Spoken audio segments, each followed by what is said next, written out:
Halo semuanya, selamat datang di channel Analisa Trade. Pada video kali ini, saya akan menganalisa saham INKP. Oke, sebelum memulai, disclaimer terlebih dahulu.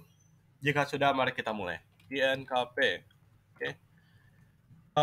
Seperti biasa, saya akan mulai dari time frame monthly. Untuk skala ini saya pakai skala logaritma. Terus ini saya analisa di tanggal 12, cuma di saat market belum open, oke. Nah, kita balik ke monthly. Kita mulai dari Ichimoku. Oke, ini. Oke, di sini kita bisa lihat Senko Span B-nya flat, A-nya naik, Kijun Sen Tenkan-sen-nya ini naik, tapi perlu diingat Tenkan-sen ini masih di bawah Kijun Sen, oke? Terus Chikou-nya di atas candle, ini secara keseluruhan dia masih sideways ya, oke? Untuk resistennya di mana? Ada di sini, sekitar 15.000 ini, terus supportnya ada di sini, yaitu di 4.800, oke? Jadi di monthly ini masih sideways. Terus next kita ke weekly. Kalau weekly kita bisa lihat B-nya flat, A-nya turun, terus Kijun Sen Tenkan-sen-nya juga turun, ini dead cross juga kan. Terus Chikou-nya di bawah candle, ini secara keseluruhan adalah bearish, oke. Dimana resistennya ada di sini, 8.900, oke. Nah, next kita ke daily. Daily ini juga sama ya, sama weekly, ini bearish semua, oke. Cuma di daily ini dia bearishnya ini sedang terkoreksi. Koreksi ke kemana? Mungkin ke Kumo Daily, oke. Di mana Kumo Daily ini ada angka psikologi. Kalian bisa cek ini 8.000, oke. Nah, jadi kenaikan INKP ini kalian perhatikan di angka 8.000, oke. 8.000 ini ada angka psikologi dan Kumo Daily. Dan kalau kalian zoom out ini juga ada Kumo Weekly, oke. Nah, terus kita coba cek secara Elliott Wave ya. Dari Elliott Wave kita bisa lihat dia paling low-nya ini. Tapi kalau kalian perhatikan ini kan satu impulsif kan ke sini. Nih, dimana kalau misalnya ini satu, ini dua, terus ini tiga, ini empat tuh kalau menurut saya kurang pas sih kalau di counting 4. Kenapa? Karena dia retrace-nya sampai ke 50%. Oke, apalagi kalau kalian pakai skala logaritma, ini udah jelas ini nggak mungkin 4. Oke. Nah, dari ini apa? Ini kalau menurut saya ini lebih tepatnya ini adalah satu impulsif, di mana ini mungkin 1, 2, terus 3, 4, 5. Oke. Nah, terus yang ini apa? Ini adalah mungkin baru A, B, C, atau W, X, Y. Oke. Nah, terus jadi kalau kayak gini, ini sebelumnya ini apa nih? Padahal paling low-nya ada di sini kan. Nah, kalau menurut saya ini mungkin kayak gini. Dia triangle kalau kalian tarik garis ya. Dimana ini adalah A, B, C, D, E. Baru selesai kompleks correction di sini, baru dia mulai naik, benar-benar naik di 2015, oke? Dia naik satu, ini baru dua, oke? Dan sekarang kita ada di C atau Y, oke? Kita zoom di weekly. Ini momentum juga belum ada yang jelas. Di weekly ini gimana gerakannya? Kalau kita lihat ya, ini A, B, C yang bisa A atau W, terus B-nya ini A, B, C, ini bisa B atau X. Terus sekarang ini bisa satu gerakan, ini mungkin baru dua gerakan dan ada tiga gerakan minimal. Oke, minimal tiga gerakan. Kenapa? Karena gini, kalau ini, ini saya hilangkan. Oke, nah pertama nih, dia tiga gerakan, ini bisa A atau W, oke. Terus tiga gerakan lagi dia bisa B atau X. Nah, gerakan berikutnya itu kan berarti antara C atau Y kan. Nah, kalau dia Y, artinya dia tiga gerakan. Oke. Jadi kalau dia tiga gerakan, gini, yang ini, tiga gerakan aja udah selesai, berarti ini Y. Oke. Tapi kalau C gimana? C itu kalau dia sebenarnya ini satu, ini dua, ada tiga, dan empat, lima. Baru ini bisa C. Oke. Nah, terus jadi apa dong? Dia C atau Y? Jawabannya, kalau menurut saya itu nggak usah terlalu dipusingin karena kita udah tahu nih, mau dia C atau Y, dia sama-sama turun, oke?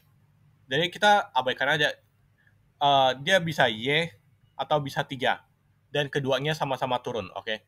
Makanya kita nggak usah terlalu pusingin ini C atau Y, ini kompleks correction atau impulsif ke bawah, itu nggak usah terlalu diabaikan. Dan kita udah tahu, kita simpulkan bahwa ini sebenarnya mau turun, oke? Nah, terus selanjutnya ini apa? Ntar ini saya hapus. Kalau kita udah tahu dia mau turun, terus Ichimoku dia juga, walaupun secara range monthly dia sideways, tapi di weekly, daily dia masih turun, oke? Jadi mendukung sama ini, pergerakan turunnya ini, oke? Terus, jadi gimana dong? Selanjutnya kita mau cari target penurunan ini kemana, oke? Target penurunannya ini kita tarik external retracement sini ke sini, oke? Terus ini maksudnya yang tadi ekstensi kan, terus sekarang external retracement, sama saya mau tarik dari sini ke sini, oke? Dari sini kita bisa lihat clusternya ada di mana, ada di sini, sama di support ini ya. Sebenarnya ini sih, pertama kan ini, kedua ada di 5.000 sebenarnya, 5.000 ke 4.000 ini sih, lebih tepatnya di sini, langsung angka psikologi aja, 4.500, oke. Yang kedua ada di setting 5.500, oke. Nah, kita hapus Fibonacci-nya biar nggak terlalu pusing. Jadi kita bisa simpulkan pergerakannya ini masih mau turun, oke. Turunnya kemana? Ini ada support pertama di 5.500, support kedua ada di 4.500, oke. Nah, jadi apakah dia bisa ke 4.500? Menurut saya ya masih mungkin, oke. Kenapa masih mungkin? Ya emang belum ada konfirmasi kalau dia mau selesaikan, oke. Tapi kalau misalnya dia cuma sampai ke 5.500 juga nggak masalah, oke. Kalau misalnya dia sampai ke sini aja terus dia naik, ini udah jelas ya, ini pasti WXY, oke. Nah, untuk masalah dia setelah turun, dia naiknya banyak atau enggak, itu konfirmasinya di mana? Ada di ini, 8.000 ini, oke. Jadi angka 8.000 ini, kalau misalnya dia bahkan bisa break sekarang 8.000-nya, artinya ini sebenarnya udah selesai yang ini. Dimana selesainya di sini dan ini di sini. Yang artinya W, X, terus Y-nya 3 gerakan kayak gini. Y. Oke? Jadi patokan bearish-nya selesai itu kalau dia bisa break 8.000. Tapi selama harga belum bisa break 8.000, target utamanya itu minimal dia masih bisa ke 5.500, oke. Terus kita mau coba cek momentum, nggak ada yang spesial. Daily juga nggak ada divergence juga, oke. Jadi secara teknikal dia masih bisa turun, targetnya kemana itu ke 5.500, oke. Terus kita mau cek secara fundamental, pertama kita mau cek total ekuitas tahunan sama EPS tahunan, oke. Momentum mau saya hapus, ntar EPS-nya ini, oke. Kita di weekly aja ya lihatnya. Kalau gini kita bisa lihat, perusahaan ini ekuitas selalu naik, oke, cukup bagus. Terus EPS juga ini hampir selalu naik walaupun dia pernah drop di 2019, oke, makanya ini drop tajam. Tapi setelah itu dia membaik kinerjanya, oke. Jadi secara keseluruhan kinerja INKP ini sebenarnya masih bagus ya, oke. Terus next kita ke PB ratio sama Bollinger Band. Bollinger Band-nya mana nih? Ini. Bollinger Band saya pindahin ke panel yang telah ada di bawah. Buka setting, ini saya mau hilangkan atas bawahnya. Latar mau saya pertebal. Oke. Nah, next di input panjang 260 candle karena di weekly itu sama dengan 5 tahunan ya, oke. Sumbernya PB ratio, oke, next. Ini biar lebih jelas saya pakai skala logaritma juga ya. Oke. Dari sini kita udah tahu nih. Kinerja cukup oke. Terus PB ratio juga masih di bawah 5 tahunannya, oke. Secara keseluruhan fundamental ini cukup bagus sih sentimennya, oke. Tapi kalau melihat secara teknikal, itu belum ada sentimen yang cukup bagus. Oke. Nah, untuk konfirmasi secara teknikal itu seperti yang saya bilang tadi itu ada di 8.000 kalau dia bisa break ya. Baru ini kita bisa tahu kalau sebenarnya dia selesai. Tapi sebelum dia bisa break 8.000, artinya sebenarnya penurunan ini belum ada konfirmasi untuk selesai. Oke.